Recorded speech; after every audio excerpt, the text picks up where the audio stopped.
High বন্ধুরা, তোমরা সবাই কেমন আছো? রি কিচেন ইউটিউব চ্যানেলে তোমাদের সবাইকে স্বাগত জানাই। তো আজকের আবার একটা নতুন রান্না নিয়ে চলে এলাম। তো আজকের কি রান্না করছি সেটা তোমাদের সাথে একটু পরে শেয়ার করছি। ফার্স্টে দেখো বাজার থেকে কি বাজার করে এনেছে।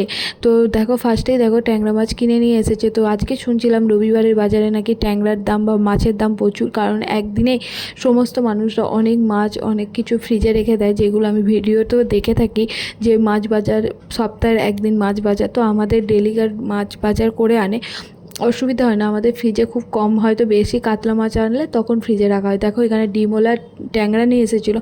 তবে ডিমওয়ালা ট্যাংরা নিয়ে আসলে কী হবে, আমার বাবুর আবার ডিম খেতে পছন্দ করে না ট্যাংরা মাছে, সবে তো বাচ্চা। তো ওর মতনই ও যেটা খেতে ভালোবাসে সেই রকমই করি। তো ট্যাংরা মাছ খেতে ভালোবাসে বলে ট্যাংরা মাছ নিয়ে এসেছিলো। তো ডিমগুলো নিয়ে ভাবছি কিছু একটা অন্যরকম রান্না করবো। আর এইদিকে দেখো পুঁটি মাছ, অনেক দিন ধরে ভাবছিলাম পুঁটি মাছ খাবো আমি আর দিদি মিলে। তো পুঁটি মাছ কিনে নিয়ে এসেছে। দেখো পুঁটি মাছগুলো কি পরিষ্কার করে, কাকু নাকি পরিষ্কার করেই দিয়েছে। তো এবার শুধু পুঁটি মাছের ভেতরে যে ময়লাগুলো থাকে সেটা শুধু বের করলেই হয়ে যাবে। তবে এই পুঁটি মাছ আমি ধুতে পারি না, যেটা সত্যি কথা। আমার দিদি ধুয়ে পরিষ্কার করে দেবে, আমি রান্নাটা করব। তো দেখো এখানে 3টে ট্যাংরা মাছ আর পুঁটি মাছ নিয়ে এসেছে। তো আমাদের অনেক দিন ধরেই পুঁটি মাছ খেতে ইচ্ছা করছিল, তো তাই পেয়েছে ভালো, তাই নিয়ে এসেছে। আর এই পুঁটি মাছ নিয়ে অনেক গল্প আছে। ছোটোবেলায় নিজেদের পুকুর আছে, তো সেই পুকুরে যখন মাছ মানে ছিপ ফেলতাম, প্রায় পুঁটি মাছই পড়তো, কখনো বড় কোনো মাছ পড়েনি। হ্যাঁ, বাটা মাছ পড়তো একদম অল্প। আর সেই বাটা মাছ বা পুঁটি মাছ বিকালবেলা বাবা পরিষ্কার করে দিত, মা রান্না করতে। এটাই হচ্ছে একটা সম্পূর্ণ অন্যরকম ব্যাপার ছিল। আর এখন তো বাজার থেকেই সব কিনতে পাওয়া যায়। তো পুঁটি মাছও এনেছে, পুঁটি মাছটা দিদি ধোবে। আর এইদিকে দেখো ট্যাংরা মাছটা আমি ধুয়ে নিচ্ছি। আর কি বলো তো, বেসিনে ট্যাংরা মাছ কেন, কোনো মাছই ভালো করে আঁশ ছাড়ানো যায় না। তাই আমি কি করি, ছুরির ডগা দিয়ে ভালো করে পরিষ্কার করে যে মানে হরহরে ভাবটা থাকতো সেটা পরিষ্কার করে দিয়েছে। আর এইদিকে দেখো হলুদটা বাড়ন্ত ছিল, তাই হলুদটা কেটে নিলাম। কেটে নিয়ে মাছের ওপর দিয়ে দেবো। আর আমি শুনেছি নাকি ট্যাংরা মাছে আগে থেকে নুন দিলে নাকি ট্যাংরা মাছ বেশি ছিটকায় বা ট্যাংরা মাছ বেঁকে যায়, এরকম। তো এটা শুনেছি, এটা আদৌ সত্যি কি মিথ্যে আমি জানি না। তাই ভাবলাম একবার নুন না দিয়ে দেখি। তো আমি সবসময় নুন দিয়ে আর হলুদ দিয়েই মাখিয়ে দিই। তো ফার্স্টে ভাবলাম হলুদ দিয়েই দিই, তারপরে পরে আমি নুন মাখিয়ে আর তেলেতে দিয়ে দেবো। তো ভালো করে দেখো আমি হলুদ দিয়ে মাখিয়ে দেবো। আর যতই তুমি ট্যাংরা মাছ পরিষ্কার করো না কেন, একটু হরহরে ভাব থাকবেই থাকবে। তো দেখো ভালো করে পরিষ্কার করে ট্যাংরা মাছে হলুদ মাখিয়ে নিলাম। আর এইদিকে দেখো কী রান্না করছি না করছি তোমাদের সাথে শেয়ার করছি। তো ভিডিওটা অনেকটাই বড় হয়ে যাবে, তাই কিছু অংশ তোমাদের সাথে আজকে শেয়ার করছি আর কিছু অংশ পরে শেয়ার করে দেবো। তো ফার্স্টেই দেখো আমি চালটা বেড়ে নিলাম। এই চালটা একটু বেশি করে নিয়ে নিলাম, কারণ একটু টিফিনে খাওয়ার ইচ্ছা হচ্ছে। দেখি কি করা যায়, একটু আলু সেদ্ধ দিলে হয়ে যাবে। তো দেখা যাক কি হয়। তো এইদিকে দেখো চালও বেড়ে নিলাম। তো এই চালের পুরোটা যে ভাত করবো, তো চালটা সাইডে রেখে দিলাম। এবার তো তার আগে যে বেশ চালটাও আমি আগে তোমার ঢ্যাঁড়স ছিল, একদিন অনলাইনে বাজার করেছিলাম। তো ঢ্যাঁড়সের পরিমাণ বুঝতে পারিনি, আমি তো করি না, তো বেশি করে নিয়েছিলাম। তো ফ্রিজে অনেকটাই ঢ্যাঁড়স ছিল, তাই ভাবলাম ঢ্যাঁড়সটা নষ্ট হয়ে যাবে বা পেকে যাবে, তাই ভাবলাম ঢ্যাঁড়সের তরকারি করে নেবো। ঢ্যাঁড়সের কী তরকারি করবো আমাদের জন্য সেটা আমি তোমাদের সাথে একটু পরে শেয়ার করছি। তার আগে দেখো আমি আলুগুলোকে কেটে নিলাম। ঢ্যাঁড়স আলুর তরকারি করব, যেটা আমার বাবুর জন্য। তো আগে বাবু কোনো দিন ঢ্যাঁড়স খেয়েছিল, তবে দিদি করেছিল, তবে নাকি তখন অতটা পছন্দ করেনি। তো দেখা যাক এটা পছন্দ করে কি না। তো পেঁয়াজ আর ঢ্যাঁড়স, পেঁয়াজ আলু কেটে নিলাম।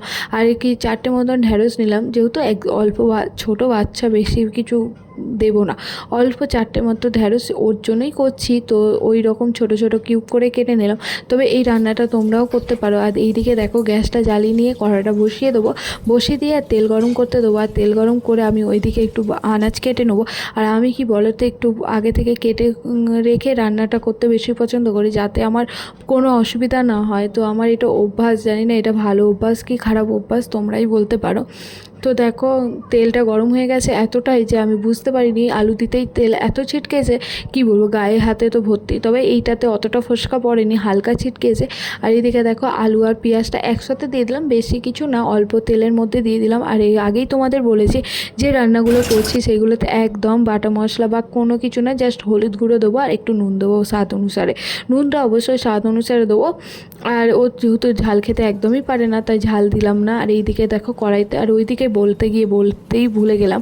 তো পেঁয়াজ আর আলুটা দেওয়ার পরে একটু ভাজা ভাজা হয়ে যাওয়ার পরে ঢ্যাঁড়সগুলো দিয়ে দিলাম, দিয়ে ভাজতে দিলাম আর একটু নুন দিয়ে দিলাম। আর এইদিকে তো দেখো ফ্রাইং প্যানে তেল দিয়ে দিলাম আর ট্যাংরা মাছগুলো দিয়ে দিলাম। আর ট্যাংরা মাছে আমি নুন মাখিয়ে দিয়েছিলাম, তো তোমাদের সেটা আমি ভিডিও করতে ভুলে গেছি। তো দেখো ট্যাংরা মাছগুলো দিয়ে দিলাম।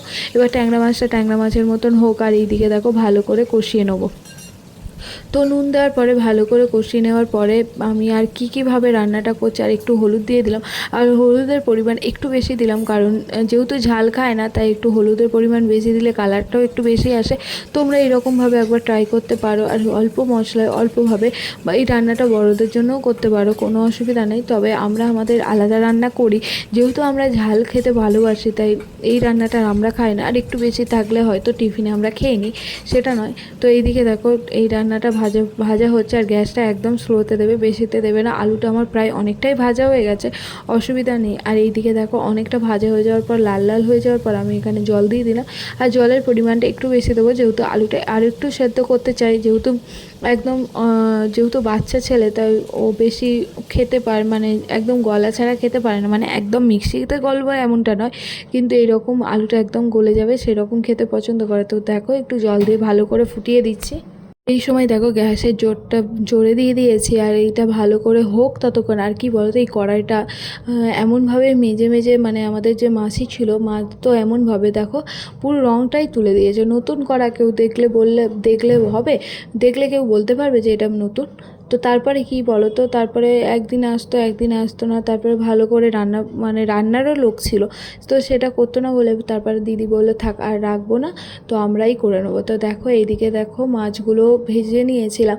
আর এই রান্নাটা একদম সিম্পল। তো এটা কিভাবে করেছি দেখো, একদম সিম্পল, মানে ওই তেলেতে হলুদ আর নুন দিয়ে দিয়েছিলাম। তো এই রান্নাটা আর একটু হালকা ভেজে নেওয়ার পরে জল দিয়ে দেবো, আর জল দেওয়ার পরে দেখো ট্যাংরা মাছগুলো দিয়ে দেবো। এইরকমভাবে তোমরা করতে পারো, খুবই ভালো। এই রান্নাটা আমি আমার মায়ের কাছ থেকে শিখেছি। আর এইদিকে দেখো আমাদেরও ভাত বসিয়ে দিচ্ছি, কি করব। আর বাসন যে কটা পড়েছিল মেজেও নিয়েছি। তো আমাদের ভাতটা বসিয়ে দেওয়ার জন্য একটুখানি পরিষ্কার করে জল দিয়ে ধুয়ে নিয়ে আর পরিষ্কার করব, বসিয়ে দেবো। আর এইদিকে দেখো যতক্ষণ দিচ্ছে, আমি মানে বাবুকে খেতে দিয়েছি, তো দিদি খাওয়াচ্ছে। তো ততক্ষণ ভাবলাম চলো একটু চা করে নিই, আমরা চা ছাড়া তো চলতে পারি না। দেখো দুধ কেটে নিলাম। তো কীভাবে চা করছি সেটা তোমাদের, সবাই চা করতে ভালো পারো, তাও একটু দেখিয়ে দিলাম তোমাদেরকে কীভাবে চা করছি না করছি।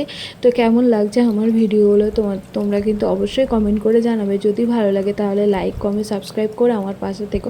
তোমরা এত ভালোবাসা দিচ্ছ বলে আমার আরও ভালো লাগছে।